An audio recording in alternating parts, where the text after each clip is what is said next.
Hey, welcome back to Pop Culture Graveyard. I am Hollis, and this week I'm going to be focusing on one of my all-time favorite indie labels, SST Records. Being that I already did episodes on Husker, Firehose, and Bad Brains, as well as a fairly inclusive West Coast punk episode, it should surprise none of you that I'm a big fan of SST Records. To this day I remember SST's mailing address, P.O. Box 1, Lawndale, California, 90260. It is emblazoned in my memory after a lifetime of staring at the album covers of all their releases. This week, I'm going to be showing you my top 10 favorite SST releases. If you're one of my patrons, you are going to get a heaping helping of records not available in this edited episode. But if you're just watching on YouTube, you are still going to get an overload of SST vinyl. So please join me for a deep dive on the best punk label not located in Washington, D.C., SST Records.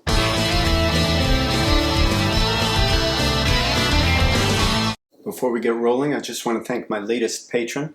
Thank you, Connor. I'm very grateful for your patronage, and I'm always happy to meet a fellow They Might Be Giants fan. If you're enjoying the content I'm bringing you from week to week and would like to help support the channel, please consider joining my Patreon. It's at patreon.com/popculturegraveyard.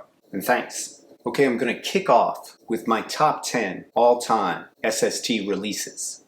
Zen Arcade. I toyed with a lot of albums, even from this band, who, as you know, I adore. If I'm being completely honest, I could have had 4 Husker Du records on this list, but I am trying very hard to bring you a variety, and so I'm just going to include their masterpiece, Pink Turns to Blue, Monday Will Never Be the Same, Turn on the News, Something I Learned Today, Never Talking to You Again, Chartered Trips, Dreams Reoccurring. For such a massive chunk of music, there's absolutely no fat on this bone. You just put this on your record player and let it play, and then get up and flip it over and let it play, and then get up and flip it over and let it play, get up and flip it over, again let it play. This combines the speed of their earliest work with the pop melodicism of their later work, and it is, in my opinion, tied for the best record SST ever released. And it's tied with Double Nickels on the Dime by Minutemen. Pride of Pedro. Double Nickels on the Dime is iconic. You don't need me to tell you how fantastic it is. But suffice it to say, this album is almost a commercial for what is great about SST Records. A band with a unique voice, doing things a totally different way, and given the room and the playing field on which to do it. Now, bands had to make up their mind. Do you want to get paid, or do you want total artistic freedom? Well, maybe not total artistic freedom. Most of the time you had to use Spot as a producer. This was produced by Ethan James, a master producer, and fun fact, an expert player of the hurdy-gurdy. Anyway, this double album is lightning in a bottle and a fitting epitaph for the late great D. Boon, taken far too soon. PaganIcons, Saccharine Trust. When I mentioned Double Nickels on the Dime, I talked about a band with a unique sound, allowed to do their own thing. Enter Saccharine Trust. This album just doesn't sound like any other album, not just put out on SST, but ever. Let me put it this way. It's closer to Captain Beefheart than it is to the Descendents. And unique is a very slight term for the voice of Joaquin Milhouse Brewer, who is the lead singer of Saccharine Trust. The band's actually being a bit playful here. He usually goes by Jack Brewer. The band is rounded out with Robert Holzman on drums, the great Joe Baiza on guitar, and the legend Earl Liberty on bass. But getting back to Brewer's voice, Jack Brewer's voice is arresting. That might be the best way to say it. And either you love it or you hate it. I obviously love it. Listen to either the opening track, I Have, or the album's closer, one of my favorite songs of all time, A Human Certainty. If those don't set the hook, this band is not for you. And they are not for everyone, but I adore this album. All right, we're really going to fly now.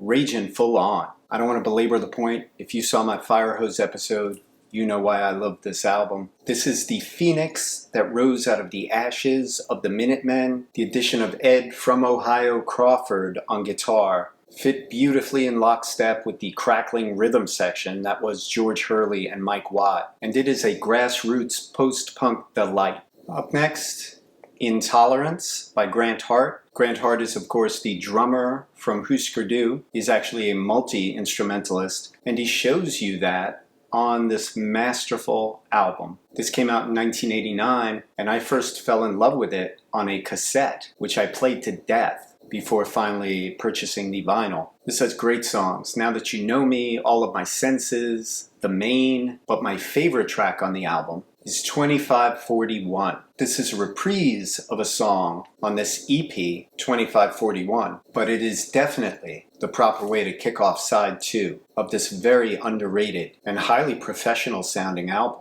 Grant produced this himself, and the album sounds great. Full disclosure, Grant Hart was my guy in Husker. I still love the stuff written by Bob Mould, but Grant's stuff spoke to me more. So your mileage may vary as far as how much you like this album. Up next, Eye Against Eye. This has seen some wear.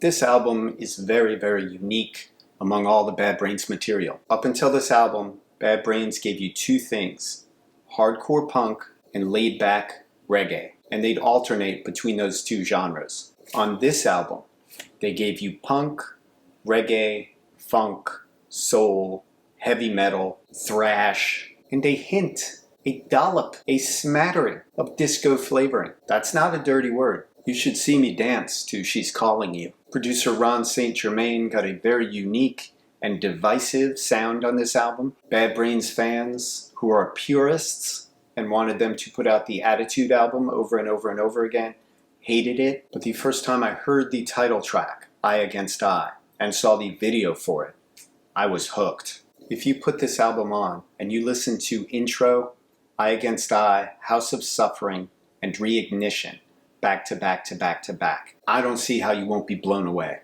Up next, Damaged.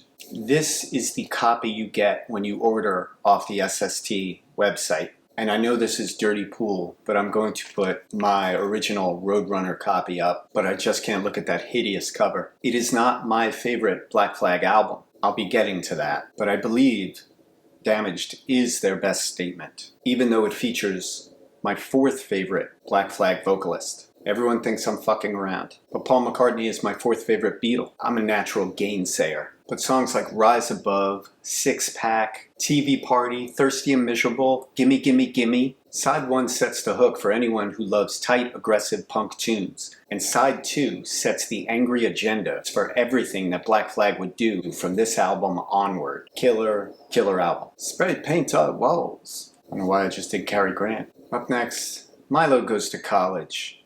Descendents. And with songs like My Age, Suburban Home, Marriage, Bikeage, Hope. I absolutely love the song Hope. It's one of my favorites from this band. The Descendents are a breath of fresh air for a label that usually had really heavy, aggressive, testosterone-laced bands. These guys were a bunch of nerds who liked fishing and coffee. This is such an amazing album because it's the band's first full-length debut, and it's sort of a swan song. They came out with the Fat EP. Everybody was like, oh my god, the Descendents are so cool and new and fresh and whatever. And then they come out with this amazing album, 1982, and the title itself speaks to their impending breakup. The band would take a break right after this album while their lead singer Milo went to college. After this, Bill Stevenson, the drummer, went on to join Black Flag during an amazing period for Black Flag creatively. And then, thank God, miracle of miracles, after a few years, Milo came back and the band put out release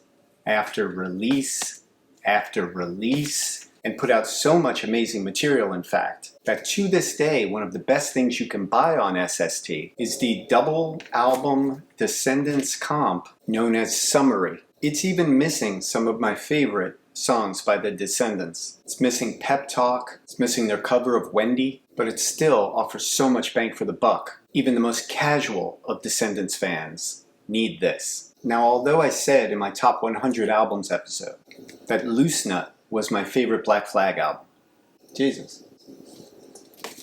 I love Loose Nut, Bastard in Love, Black Coffee, Annihilate This Week, This Is Good, but none of these songs can really compete with the title track to Slip It In. So I'm kind of torn as to which album to bring you next. So I'm bringing you the 10.5. As I said in my favorite live albums episode, this is a blistering set that catches the band at a very interesting time. Bill Stevenson left to go back to the Descendents, so he's replaced on drums by Anthony Martinez. But aside from that, it's basically the Bill Stevenson era of the band, which features my beloved Kira on bass, Henry Rollins is lead singer, and of course Greg Ginn on guitar. Combined with the crisp, clear recording, the set list here is crazy. Loose Nut, I'm the One, Bastard in Love, Modern Man, This Is Good, In My Head, My War, Slip It In, Gimme Gimme Gimme, Drinking and Driving. Those are exactly the songs you want from this era of the band. My final addition in the top 10 of my favorite SST albums of all time.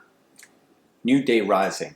I know I'm double dipping. This is the second album I'm bringing you from Husker Du, but this is the album that made me fall in love with Husker Du. And so I have a very soft spot in my heart for it. And this really set the hook as far as SST was concerned. And for a while, I just bought anything I saw with that label. I learned the hard way that not everything on that label sounds like Husker Du. For a Grant Hart guy like me, nothing can compete with books about UFOs, terms of psychic warfare, The Girl Who Lives on Heaven Hill. But I even love the Bob Mould songs on this. Celebrated Summer. 59 Times the Pain, I Don't Know What You're Talking About. The title track, New Day Rising. This is a masterful, aggressive, yet melodic album from one of the best bands on the label. Now I'm going to bring you my choices for some of the most interesting releases on SST Records. For the rest of this week's episode, please join my Patreon at patreon.com/popculturegraveyard or click above for more free content.